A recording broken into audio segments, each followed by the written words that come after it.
The big question is, how do you get involved? How can you help? How can you provide some information, right? So let's go over that real quick and talk about how you guys can get involved in the process. So best way to get involved in the process is monitor the council website or listen to videos like this. We do daily updates. We let you know what's coming up. And the council website is how I monitor what's coming up and look at meetings coming up.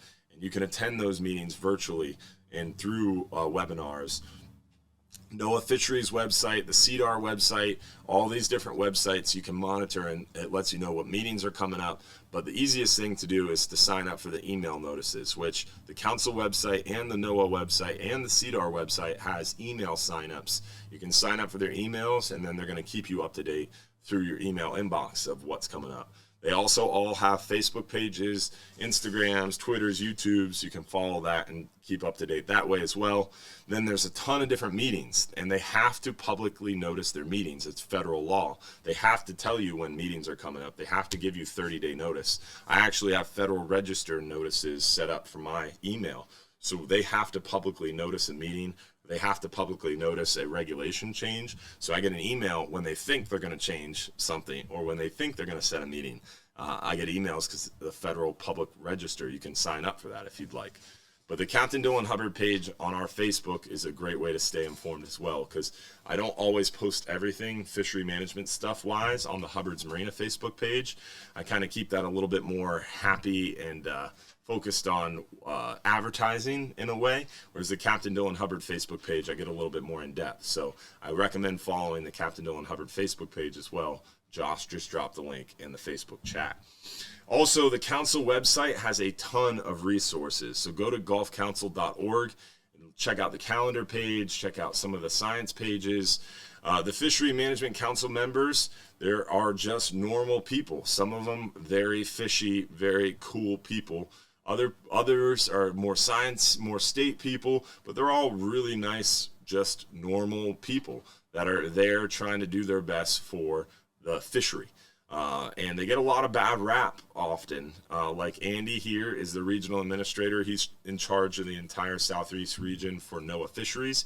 He's trying to come on our show. He's tried to come on twice now, and I've had to reschedule on him, unfortunately. But hopefully we're going to get him scheduled to join me here in studio for a meeting. Again, he's in charge of the entire Southeast region.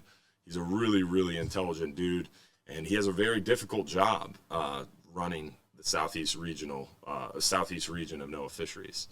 But you can get involved easily by learning the facts, watching videos like this, building relationships, getting to know someone like myself who can help keep you informed, or someone involved in the process. You can attend meetings virtually if you want. You can show up in person if you want, or just stay informed through your emails, and then make informed comments. Now, there's a multitude of ways to comment. Again, you can show up to this meeting this week and comment in person. You can attend the webinar and comment virtually.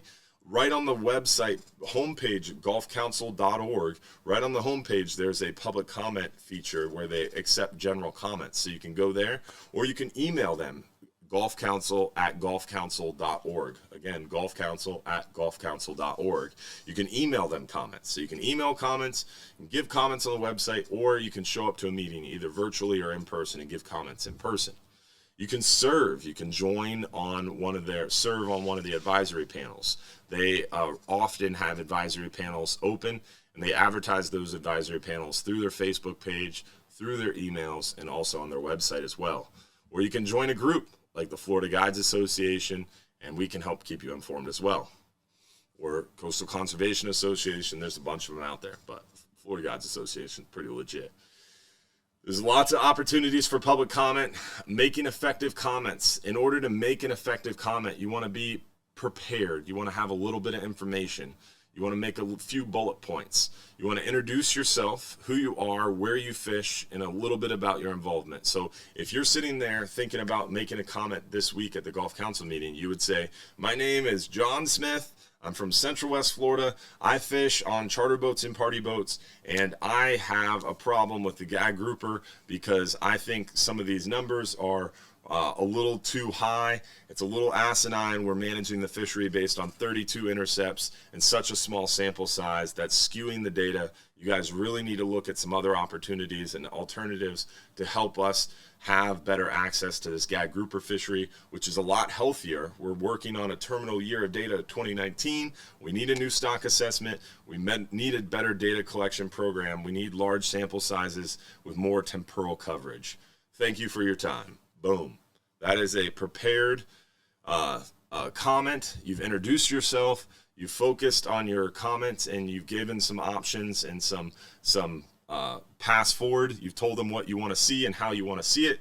That was concise, and you've offered some recommendations and solutions, and it was nice, somewhat nice. So these are some good tips on how to make a good comment. You can serve on advisory panels, on different workshops. As a council member, you can serve as well. There's a lot of different groups you can join. Florida Guides Association logo isn't on this page. I'll have to talk to them about that.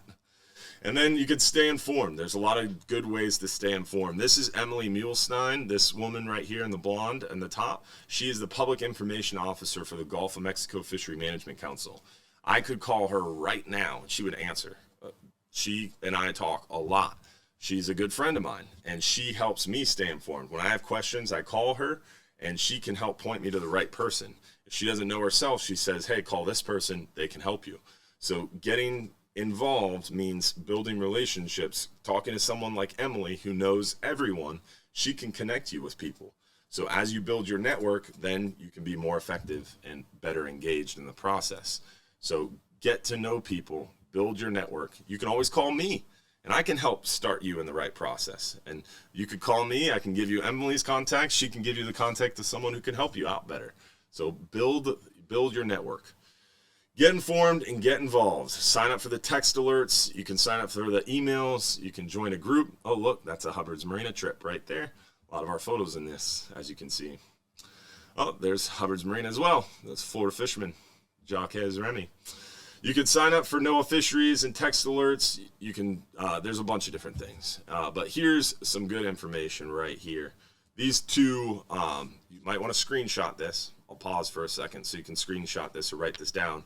Emily Muhlstein in the middle there is our Gulf of Mexico Fishery Management Council Public Information Officer. I call her, text her, email her quite a bit. Sean Meehan, bottom, there is NOAA Fisheries Public Information Officer. He's the rec fishing coordinator for the Southeast. So he's in charge of all things recreational fishery for the entire Southeast. I call and email and bother him quite a bit. Kim Iverson, the top there, I don't really talk to her as much because she is South Atlantic, but anything South Atlantic, I call her, and she can point me out to the right people. So screenshot that, write it down. You notice Emily has her cell phone number there. You can call her, text her. It's amazing. I don't recommend doing that at night. She probably won't answer you until she gets to know you. Once she gets to know you, she works all the time, and she'll answer you even at night. But don't do that right now, please. And don't tell her I told you to either. But hopefully you guys enjoyed that very quick, high-level overview of fishery science and management, how you can get involved.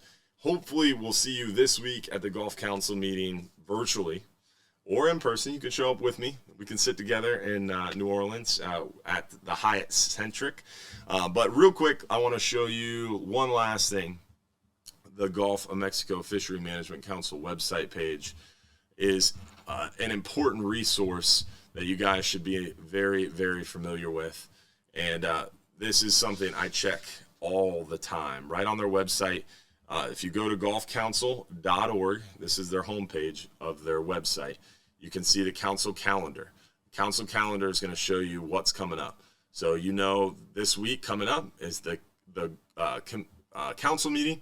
So you click on one of the days with the blue dots, it's going to tell you what's going on, and you can click on it, and it's going to bring you to the agenda.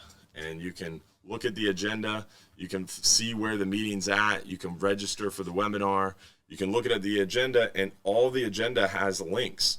So let's say they're talking about something you're interested in. Let's scroll down to Tuesday, and let's say Tuesday afternoon, they're going to talk about the Reef Fish Committee. They're going to talk about this red grouper and gag grouper recreational landings. You can actually click on that. Everything's linked. So you can click on it, and it's going to bring up the background information.